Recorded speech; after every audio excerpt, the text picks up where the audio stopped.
El mensaje llegó justo cuando la alarma del refrigerador chilló por tener la puerta demasiado tiempo abierta.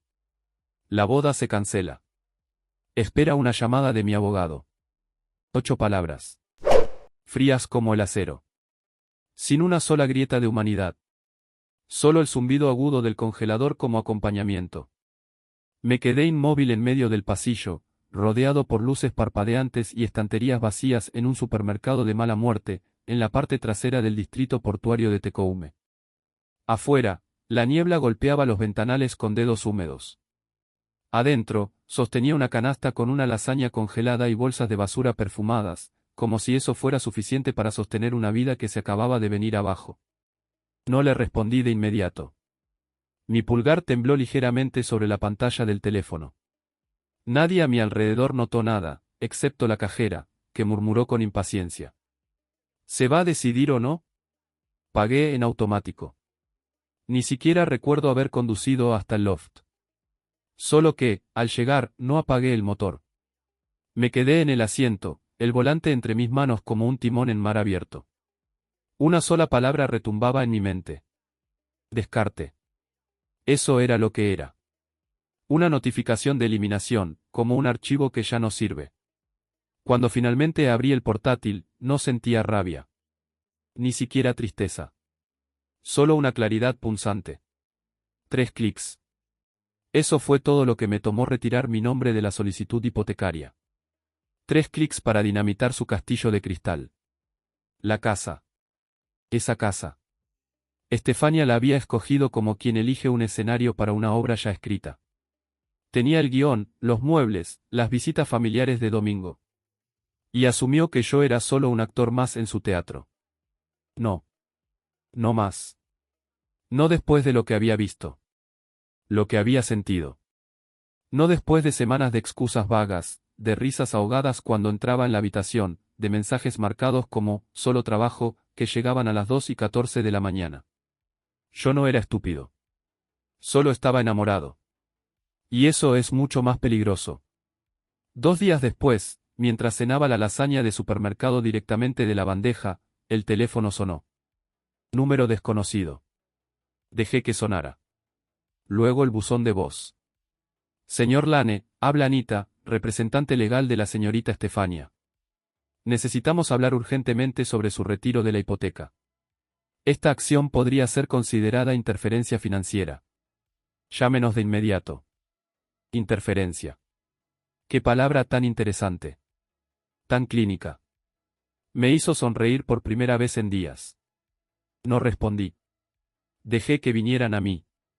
Correos electrónicos con líneas de asunto en mayúsculas, llamadas duplicadas, notificaciones de entrega fallida. Todos sonaban menos seguros. Más ansiosos. Y Estefania, ella no sabía aún que yo ya sospechaba desde mucho antes. Ella no sabía que me había vuelto observador. Que ya no era el prometido complaciente que decía, sí mientras tragaba dudas. No. Ahora era otra cosa. Algo que no esperaba.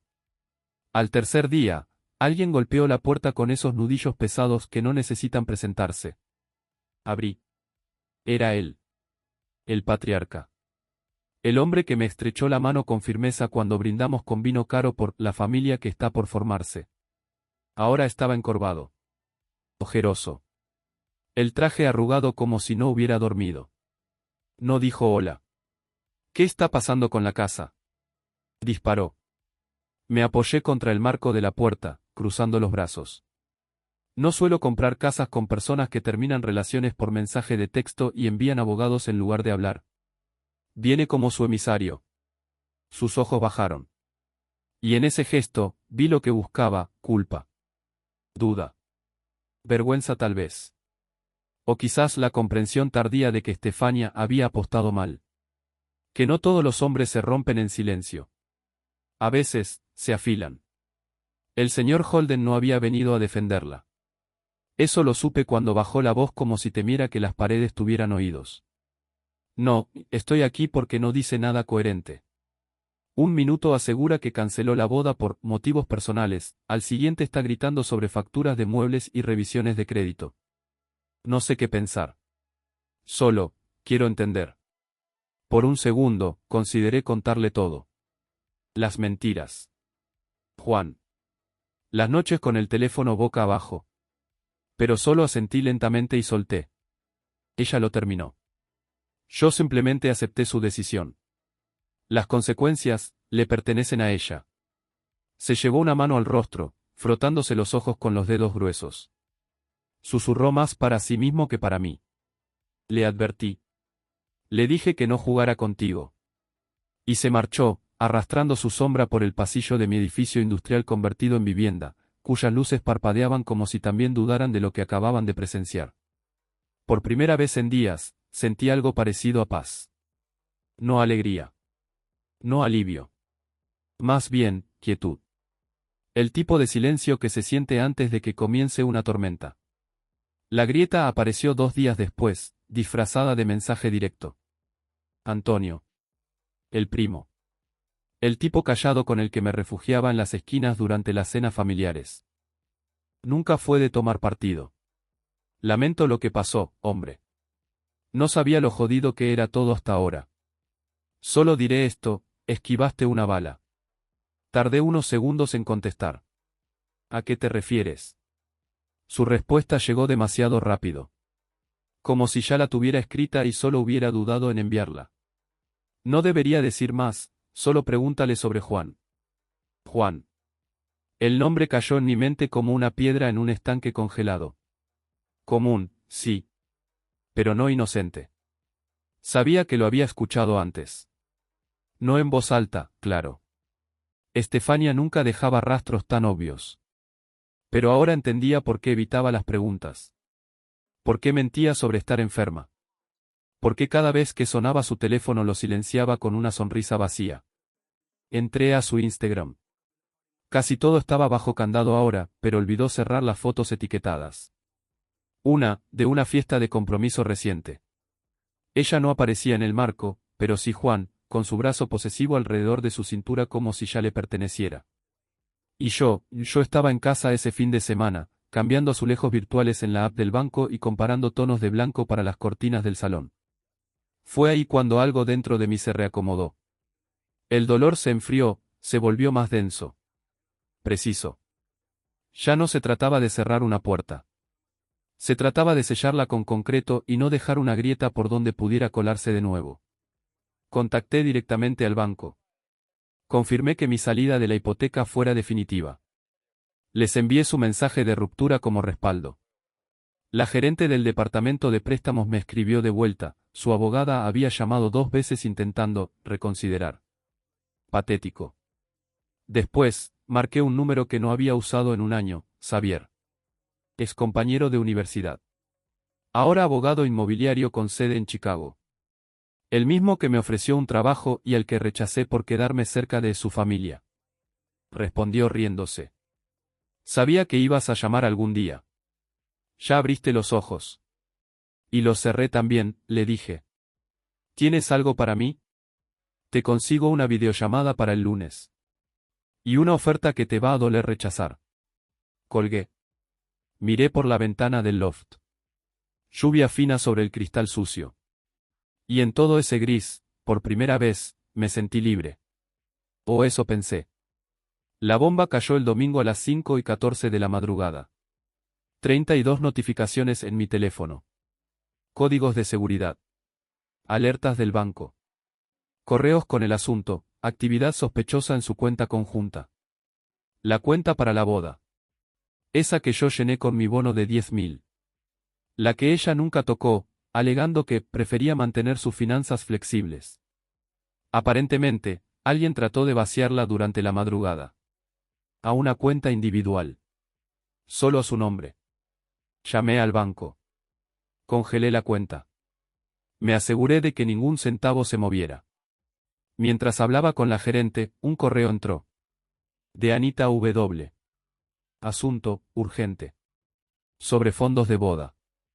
Mi cliente, la señorita Holden, desea discutir el acceso a los fondos de su cuenta conjunta. Como contribuyó a dicha cuenta, considera justo reclamar una porción proporcional. Mentira. No había ni un centavo de ella allí. Yo tenía los recibos. Las capturas. Las fechas. Los rastros. Cada depósito con mi nombre. No respondí. Llamé a Xavier. ¿Tienes un rastro de cada dólar? Preguntó. Sí. Entonces estás limpio. Pero escúchame bien, amigo, si intentó eso, es porque aún no terminó contigo. Tenía razón. Esa noche, mi buzón de voz parpadeaba. Era ella. Su voz, rota. Ensayada. Al borde del sollozo. Oye, no quería que terminara así. Entré en pánico, vale. No sabía cómo manejarlo. No supe cómo decírtelo sin romperte. Por favor, no piense que quería hacerte daño. La escuché 2 veces. Luego borré el mensaje. No respondí. Porque una cosa aprendí de todo esto, cuando alguien está acostumbrado a tener el control, tu silencio se convierte en su ruina. El lunes firmé con la firma de Xavier. Trabajo remoto para comenzar. Reubicación pagada si decidía cruzar el país. No sabía si me mudaría. Aún no. Pero ahora tenía opciones. Tenía el volante de nuevo en mis manos. Y el martes, fue cuando el último hilo comenzó a deshilacharse. El teléfono vibró con insistencia. Reina otra vez. Y esta vez, su voz ya no estaba solo tensa, parecía haber cruzado el umbral del llanto. Hay algo que tienes que saber. Estefania dice que está embarazada. Sentí como si me hubieran arrojado a un lago helado. Y está diciendo que es mío. Eso está diciendo. A todos. Lo repite como si fuera una verdad indiscutible. Silencio. ¿Y Juan? Reina vaciló. Ha estado quedándose en su departamento cada noche desde que ustedes terminaron. La gente empieza a comentar. Mi voz salió baja, sin inflexión. Inmóvil, pero cortante. ¿Cuántas semanas? 8. Eso dice. La fecha me golpeó como un mazo. 8 semanas atrás, Estefania insistía en su purificación antes del matrimonio, como si nuestra intimidad fuera un obstáculo para su iluminación personal. Me pidió espacio, dijo que necesitaba reconectar consigo misma. No nos tocamos. No hubo nada. La última vez que dormimos juntos fue hace 9 semanas. Apenas. Es decir, el tiempo no cuadra. Pero el calendario no era lo que le importaba a ella. Importaba la apariencia. Importaba la historia que podía controlar. Si lograba sembrar dudas, si lograba atribuirme la paternidad, podría enredarme con obligaciones que no había elegido. Legal. Financiera. Emocional. Y lo sabía. Todo estaba fríamente calculado. Como siempre. No pegué un ojo esa noche. En lugar de dormir, repasé cada momento de las últimas semanas. Como había cortado el lazo con un mensaje seco. Como había dejado la casa fuera de su alcance sin decir palabra. Ahora todo tenía sentido. No fue una ruptura. Fue una jugada. Me estaba desplazando como una pieza en su tablero. La mañana siguiente, lo confirmó su abogada. Asunto, embarazo y obligaciones legales. Dadas las nuevas circunstancias, mi clienta considera tomar medidas legales por abandono emocional y financiero. Asimismo, desea notificarle oficialmente sobre su embarazo y las posibles responsabilidades asociadas. Posibles. Esa palabra estaba ahí para abrir una puerta legal sin comprometerse a la verdad. Era una trampa. Un anzuelo emocional, disfrazado de legalidad. Pero no mordí. Volví a contactar a Xavier. Le expliqué todo, fechas, versiones, amenazas soterradas. Él no dudó. Necesitas adelantarte. No permitas que escriban la narrativa sin ti. Hay que responder con documentos, no emociones. Me recomendó una abogada local. Ramona. Implacable. Inteligente. Nada sentimental. Justo el tipo de aliada que necesitaba. Ramona preparó una respuesta formal. En resumen, se rechazaba cualquier reconocimiento de paternidad hasta que se realizara una prueba genética oficial. No habría aportes financieros, ni contacto alguno, hasta que se estableciera la verdad biológica. Cualquier intento de presionarme públicamente sería tratado como difamación, con la amenaza explícita de una contrademanda. Además, Solicitamos acceso completo al estado financiero de Estefania, en previsión de cualquier intento de reclamar supuestos aportes a la casa que nunca se compró. Esta vez no era yo quien se defendía. Estaba contraatacando. 2 horas después del envío del correo, mi teléfono comenzó a sonar. 6 veces en una tarde. Era ella. Ni un solo mensaje de voz. Solo insistencia desesperada. No respondí. Pero Anita, su abogada, sí llamó a Ramona esa misma noche. Mi clienta se siente traicionada. Cree que esto se está saliendo de control. Quería resolverlo con discreción. Ramona le cortó sin inmutarse. Entonces no debió recurrir a tácticas de presión legal para empezar. Mi cliente solo está actuando en defensa propia. ¿Y yo, qué sentía? Todo y nada. Era un caos contenido. Un huracán encerrado en una botella. Dolor, sí. Pero también un extraño sentido de lucidez. Como si por fin todo tuviera sentido. Las excusas para mantener las cuentas separadas. Las evasivas cuando hablábamos de acuerdos prenupciales. Las decisiones encubiertas disfrazadas de compromisos de pareja. Lo peor era saber que una parte de mí aún quería creer que esto no era tan maquiavélico. Que Juan había sido un error. Que su voz temblorosa tenía algo real. Pero eso se fumó 2 noches después. El mensaje llegó tarde. 10 de la noche. Estaba solo, viendo la pantalla sin prestar atención, cuando el aviso de Facebook me sacó de la niebla. Un perfil sin foto. Solo un nombre, Juan. El mensaje era simple. Necesitamos hablar. No quiero ser parte de su teatro. Me quedé quieto. Como si el tiempo se detuviera justo antes de colapsar. Mis dedos temblaban cuando respondí. Entonces habla. Y él lo hizo. Me dijo que ustedes ya no estaban juntos. Que la boda se había cancelado hace meses. Que tú solo la ayudabas con lo de la casa, por culpa. La voz de Juan llegaba en ráfagas, como si no estuviera seguro de querer seguir hablando. Mi mandíbula se tensó. Culpa. Estábamos comprometidos hasta el día exacto en que me mandó aquel mensaje helado. Ni un minuto antes. No hubo conversaciones, advertencias, ni siquiera frialdad previa. Solo un quiebre seco. Juan se quedó en silencio por varios minutos. Luego, con un susurro casi culpable, dejó caer otra bomba. También dijo que la habías golpeado. El piso pareció inclinarse bajo mis pies. ¿Qué dijiste? Eso fue lo que me dijo. Que le tenías miedo. Que perdías el control, que a veces rompías cosas cuando te enfadabas. Mi mente se quedó en blanco por unos segundos. Era tan absurdo, tan fabricado, que dolía más que si hubiese sido creíble. Jamás le puse una mano encima. Jamás levanté la voz de forma amenazante. Lo más áspero entre nosotros fueron discusiones sobre sus eternos compromisos sociales, sobre cómo siempre priorizaba a su círculo antes que a nosotros. Pero violencia, jamás. Ni un atisbo. ¿Tú creíste eso? Juan dudó. La pausa fue larga. No. Ya no. A la mañana siguiente, llamé a Ramona. Le conté todo. No tardó ni una hora en redactar una moción defensiva preventiva. Un informe legal que documentaba que Estefania podría intentar fabricar acusaciones de abuso doméstico. No era solo protección, era un escudo anticipado. Por si las cosas se volvían aún más sucias. No pensé que podía llegar a este punto. Pero aquí estábamos. Y luego, llegó el viernes. Una notificación del banco. No un boletín cualquiera, sino un correo personalizado del gerente del préstamo hipotecario. El tono era inusualmente cuidadoso.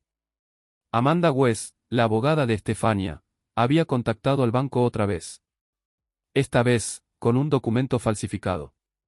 En él, Estefania afirmaba que yo había abandonado la solicitud de hipoteca voluntariamente, sin interés ni derecho financiero. El banco lo detectó al instante. Mi firma era falsa. Mal copiada. Una imitación. Falsificación. Reenvié el correo a Ramona. Tardó 10 minutos en llamar. Esto es fraude, dijo sin rodeos. Podríamos llevarlo directamente a la fiscalía. Pero yo no quería eso. Aún no. No buscaba venganza. Solo quería que se terminara. Que todo el veneno se agotara. Aunque sabía, en el fondo, que aún no habíamos tocado fondo. La semana siguiente fue un desfile de caos. Cada día, un nuevo correo, una nueva amenaza, un nuevo intento de control por parte de Estefania y su equipo. Y cada vez que lo intentaban, perdían más terreno. Su desesperación era palpable. Como si la narrativa se le escurriera entre los dedos. Y entonces, otra llamada de Reina. Su voz ahora era puro nervios. No vas a creer esto. Estefania está diciendo que tuvo un aborto espontáneo. Sentí un nudo apretarse en mi pecho. ¿Qué? La palabra salió más fuerte de lo que pretendía. Lo publicó anoche. Ahora todo el mundo le envía mensajes de apoyo. Dice que lo perdió justo después de que terminaron. Me quedé inmóvil. Incapaz de responder. No sabía si era cierto. No podía saberlo. Pero sabía lo suficiente, estaba usando una tragedia, real o no, para limpiarse, para recuperar el control. Estaba girando el guión. Pintándose como víctima, la frágil mujer abandonada y destrozada por un hombre cruel. Un guión que yo ya no estaba dispuesto a interpretar. Poco después, Anita volvió a contactar a Ramona. Pero esta vez, el tono había cambiado. Atrás quedaron las amenazas, las advertencias.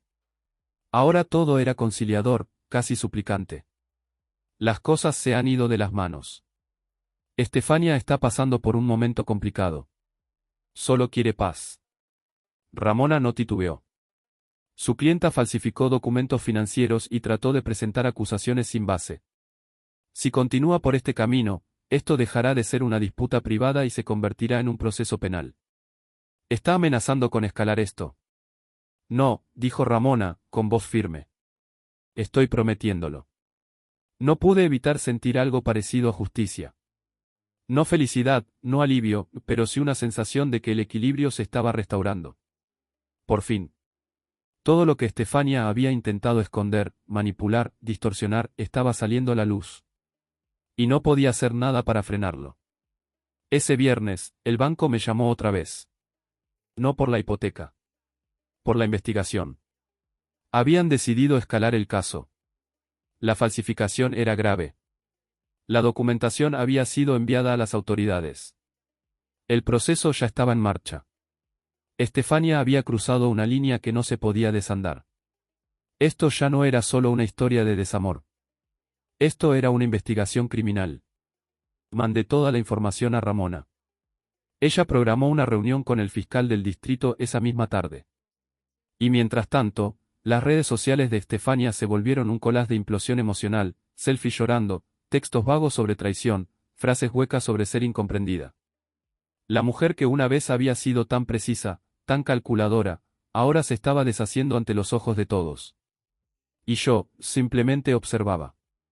No respondí. No reaccioné. No me defendí en público. Porque no tenía que hacerlo. Estefania pensó que podía destrozarme y salir ilesa.